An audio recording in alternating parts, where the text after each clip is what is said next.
সম্মানিত গাইস, আসসালামু আলাইকুম। তো আপনাদের আমি যে গ্রামের বাড়িতে আসছি আপনাদের দেখাতে চাইছিলাম যে আমাদের গ্রামে কিভাবে আলু উৎপন্ন করা হয়। দেখেন আলু উৎপন্ন করছে, তার সেই ফলে এই যে আলু দেখেন বীজ থেকে গাছ বেরিয়েছে। তো এরকম নতুন নতুন যদি ভিডিও আপনারা পেতে চান, আমার ভিডিওতে like, comment, share, copy link বেশি বেশি করে করবেন। তো আর একটা জিনিস না বললে নয়, সেটা হচ্ছে যে আইডিটা যদি বড় করতে চান, একজন আর একজনকে ফলো করা লাগবে, একজন আর একজনকে লাইক, কমেন্ট, শেয়ার করা লাগবে, কপি লিঙ্ক করা লাগবে। তাহলে কিন্তু আপনার আমার আইডি মনে করেন বড় হবে। আর যদি আমরা শত্রুতা করে যদি মনে করেন যে করে থাকি, তাহলে কিন্তু কখনো কারো আইডি কখনো বড় হবে না, ঠিক আছে?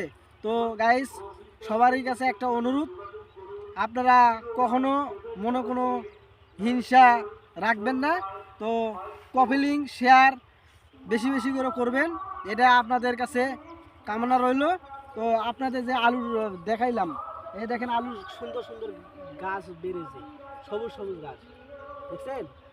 তো দেখছেন এই আলুটা যখন মনে করেন এক একটা গাছ থেকে নিম্নত 1 থেকে 1.5 পোয়া করে আলুর বের হয়, উৎপন্ন হয়।